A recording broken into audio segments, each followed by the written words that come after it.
What Ashley Gonzalez said was extremely racist and is extremely wrong. I'm sorry, as a Mexican American, it's crazy how it's still racism in this world. And I just want to say, she doesn't represent me or the Hispanic community. I stand with her because she was not lying. Now, you feel offended for the truth. That's a personal problem. But she was not lying about anything. What happened? Us Latinos, we cannot speak our minds and say what we think when everything that she say is something that you guys repeat all the time. Just how a lot of Latinos feel about black people. She is a part of us.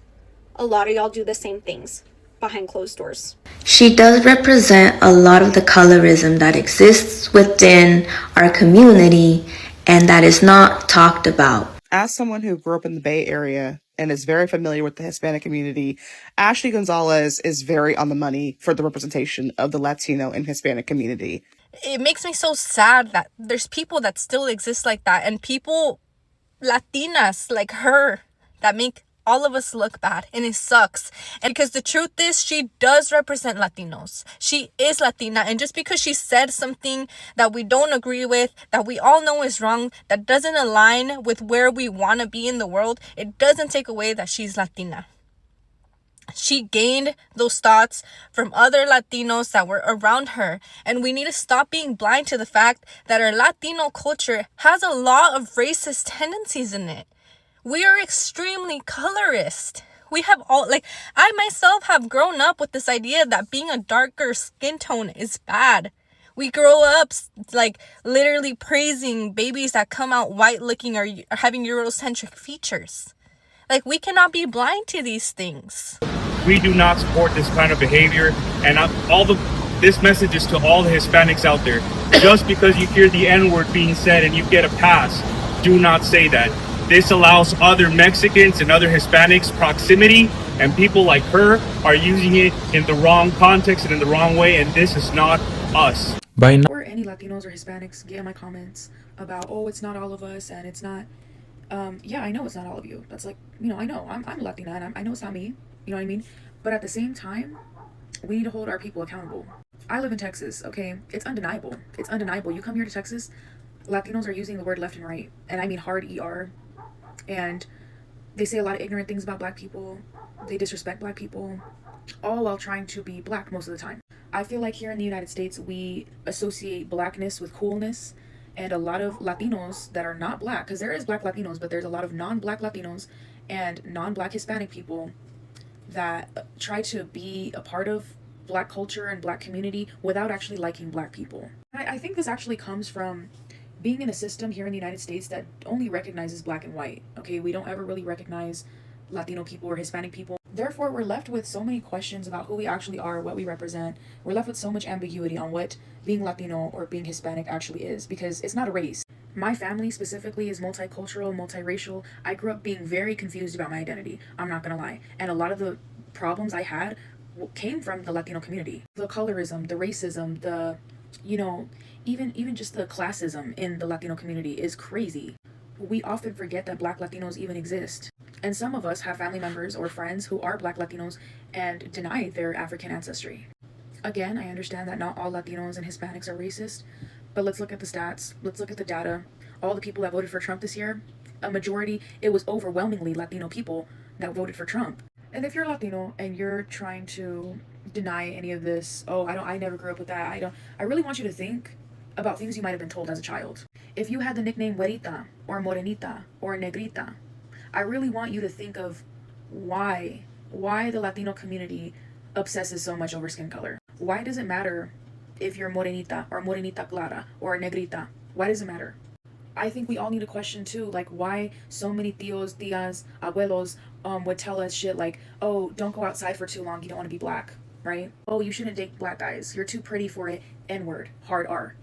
I need you guys to please stop acting oblivious. Stop acting like this is not a real problem in our community. There is no denying that respective to the history in Latino America, there has been a history of anti-blackness, and you can look at respective nations, whether it's Mexico, Argentina, look at the caste systems that were created, and it was descendants of Africans, black people, that were always at the bottom of the social class. Those social classes were organized by this pseudoscience of a racialized hierarchy, and part of that is because the Latino identity, it's inherently anti-black and it's anti-indigenous.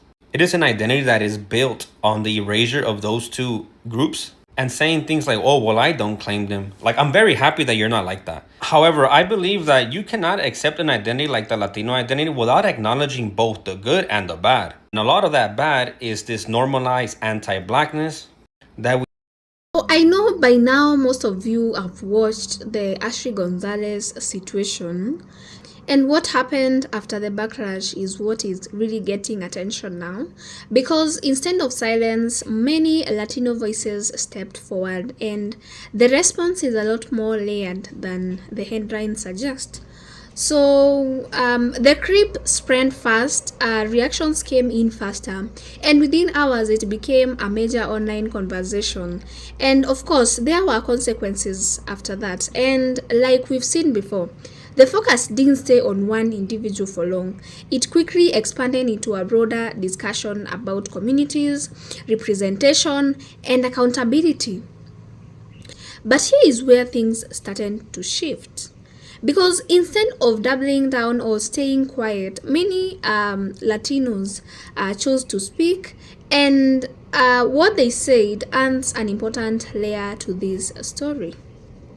We see across all countries in Latin America. And these are ideas that have influenced the culture, which is why you also have ideas like mejorando la raza. Something that I've been saying is that anti-blackness and Latinos aiming for whiteness is not something new to Latinos here in the U.S. It is also an idea that they bring with them when they come here to the U.S. Because if you look at the history of the respective Latino country, you're going to find that there has been a history of anti-blackness, and it happens to get reinforced here in the U.S. So instead of saying, well, I don't claim them, I think it's very important to call that person out or call them in, because you cannot begin to deconstruct the Latino identity without accepting that there is inherent in it anti-blackness. But go ahead and let me know what you think.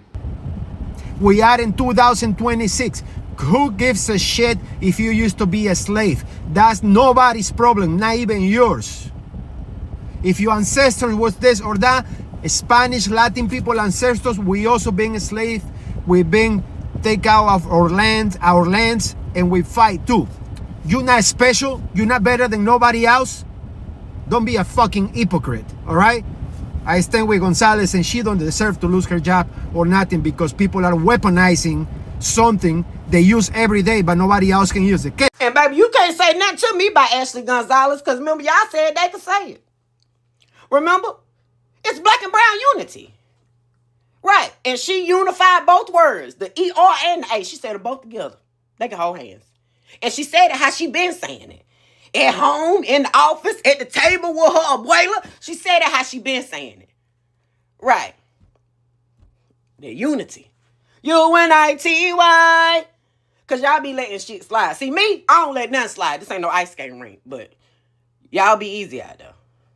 And remember, it's just words when it's us. But when it's other people, I'm going to see if you can sit at the table with their mom and say a few choice words. I'll write something down for you. I bet you can't say them. I bet you can't. Because it's just words when it's us. But when it's everybody else, words matter. Right. I'm just saying. Hey, y'all be easy. Ashley Gonzalez is an exact representation of the Latino community. They're being taught that in their household. And I live in Miami amongst the Cubans, the Dominicans, the Puerto Ricans, the Mexicans, where we get this type of energy on a day-to-day basis. Like what have we done as a collective to make every race on the planet hate us? I want to know. Please, can y'all get in the comments? I'm talking about white, Hispanics, Chinese, Indian, whatever race you are. Please get in the comments and tell us What have black people done that makes y'all hate us so much? I really would like to know. I would genuinely love to know. Even though I'm a black that minds my business, like majority of black people do, we mind our business. But for this particular reason, I'm not minding my business. I want to know. I really want to know. Have you noticed that the overwhelming majority of people speaking out against this are African American? Where are all my Hispanic and Latino people at? For some reason, as a whole, we seem to be oddly quiet about it. Could it be that the person in the hot seat looks a little bit like you and me? Is that why in your silence you're trying to distance yourself from it? Or could it be that maybe, just maybe, you feel as though if you speak out on it, you will be seen as just another inward lover? Oh, the shit just got real, didn't it? Now, don't act like you don't know what I'm talking about. This racist individual was in a position of power, in a position of authority over the very people she had animosity towards. Now, let me talk to you from experience. You see these scars here? These scars were given to me in 1985 by a racist police officer who, while stomping on my head and beating me unconscious, kicking teeth out of my mouth, told me before I lost consciousness that a Mexican ain't nothing but a light-complected N-word. So you see, I have a little experience with this issue. That experience has left a chip on my shoulder with regards to this issue. See, what you need to understand is that to these folks, the difference between a Mexican and an African American is the difference between 1-ply and 2-ply toilet paper. You might prefer one over the other. You might think one is better than the other. But at the end of the day, if push comes to shove, these folks are simply going to wipe their ass with the both of you. Now, I know race is sometimes a factor, but stop making it solely about race and start making it about principle. Now, I said all that to say this. A righteous person will stand up against unrighteous acts, regardless of who those acts affect. A just person will stand up against injustice, regardless of whether or not that injustice affects them particularly. It's that simple. Now, maybe I'm just old school because I come from a different generation. So across different platforms, a range of Latino voices began sharing their perspective on Ashley Gonzalez's situation, and a lot of them made one point very clear, that they do not agree with what was said in that video, and they rejected the language, the tone, and the message, and emphasized that it does not reflect their values as Latinos as a whole. And you also started seeing people draw a firm line between individual behavior and community identity. That distinction became a major part of the conversation, and in some cases, people expressed frustration not just about the original video, but how quickly entire groups can get pulled into situations they had nothing to do with. Now, here is where the conversation gets more complex and honestly more important, because beyond just condemning the video, a lot of people began talking about how this moment affect relationship between communities over time, and some pointed out that when something like this goes viral, it doesn't just stay online. It shapes perceptions, influences opinions, and can create tension where there wasn't any before. So others emphasize that the importance of speaking up clearly or even early, rather than letting harmful narratives spread unchecked. And then there is the idea of accountability versus generalization, which came up again and again. But coming from that generation, I'm just here to say this. Your silence on this issue speaks volumes. Your silence says more about you than words ever could.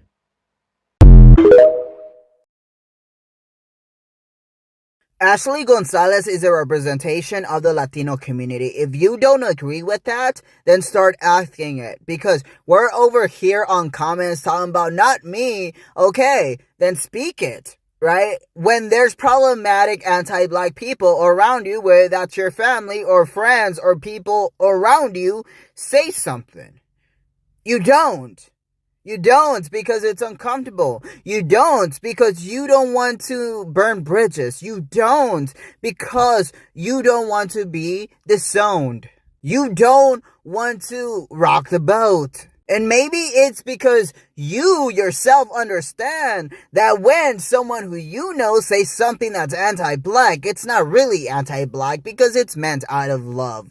When you call a Latino who is much more darker skinned prieto, prieta, darky, dark girl, dark boy, that in itself propagates anti-blackness. I have a sister who was nicknamed Prieta. And they would tell her all the time, even strangers, hey, you're really pretty for a dark-skinned girl. And I'm pretty sure other dark-skinned individuals feel the same when people tell them you're really pretty for a black girl, for a dark-skinned girl. It's not actually a compliment.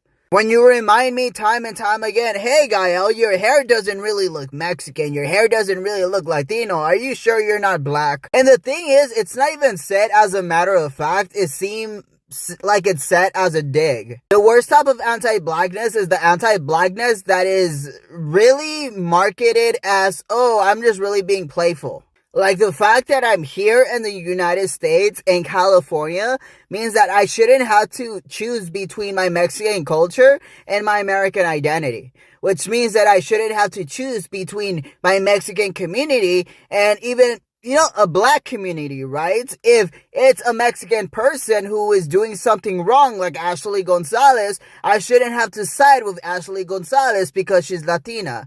I had a comment on one of my videos where it said, Latinos should stick together. Yes, we should stick together because we're a community, but the thing is, there's so many Latino ICE agents that it means that we can't even stick together because we're always trying to punch down, right? We're always trying to make sure that no one else can succeed but us. And that's not just in anti-blackness, that's also in prejudice against our own community. And here's the thing, sticking together as a community doesn't mean that we have to exclude other communities. It doesn't mean that it has to come at a sacrifice of black solidarity. The Latino community succeeding in the United States does not have to equate to the black community failing in the United States. We can both succeed equally.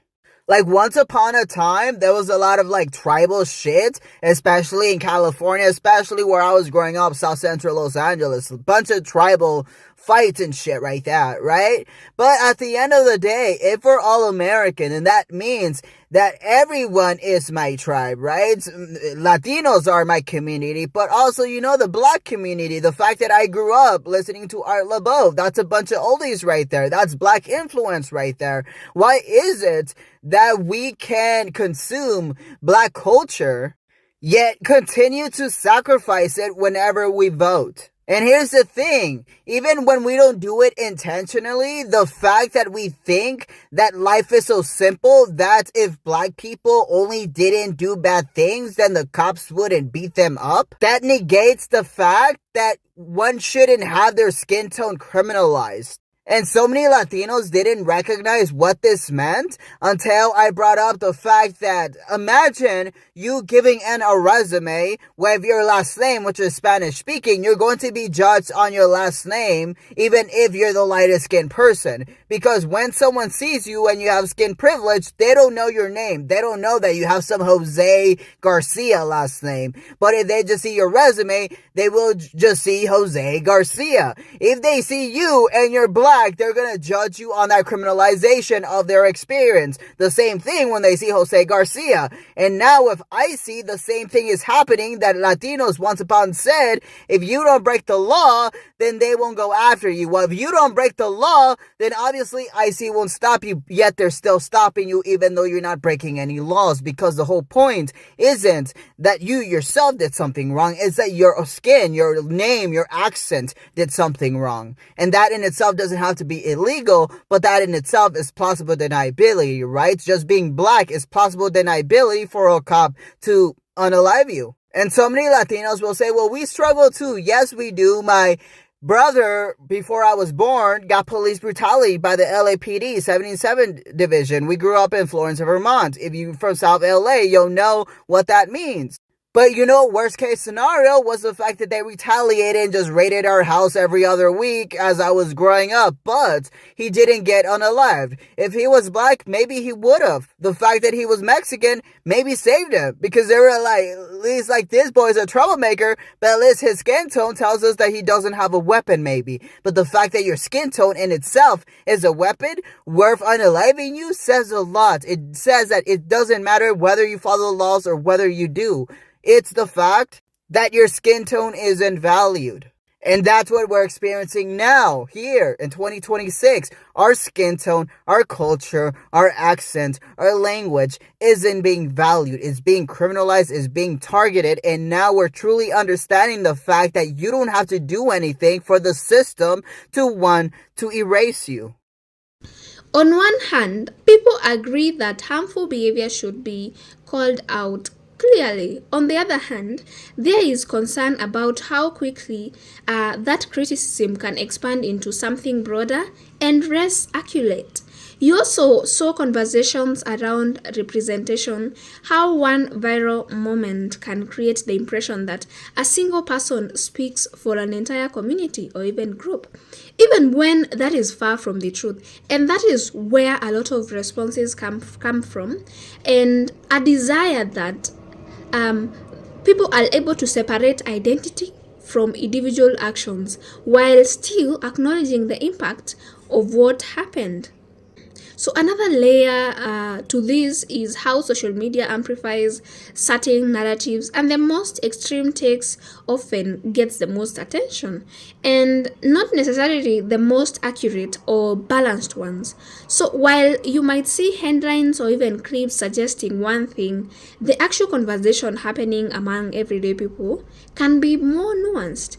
And there is also a growing awareness of how quickly situations can be framed in a way that creates division, even if that is not the original context. And because of that, more people are becoming intentional about how they respond, choosing to clarify, to distance themselves from harmful statements, and to keep the focus on individual accountability. So when you step back and look at everything, this situation highlights a few bigger patterns: how fast information spreads, and how quickly narratives form, and how important it is to hear from multiple voices before drawing conclusions. It also shows that people are paying attention not just to what is said, but how others respond afterwards. At the end of the day, most of the responses seem to center around a few key ideas: reject harmful language, avoid broad generalizations, and keep the focus where it belongs, on individual actions, not an entire community. But guys, what do you think? This is for you, my audience. Do responses like these help bring more conversation, or do they get overlooked in the bigger conversation? Drop your thoughts in the comment section below, and kindly remember to keep it respectful. Thank you so much for watching. I will see you in the next one. Bye for now.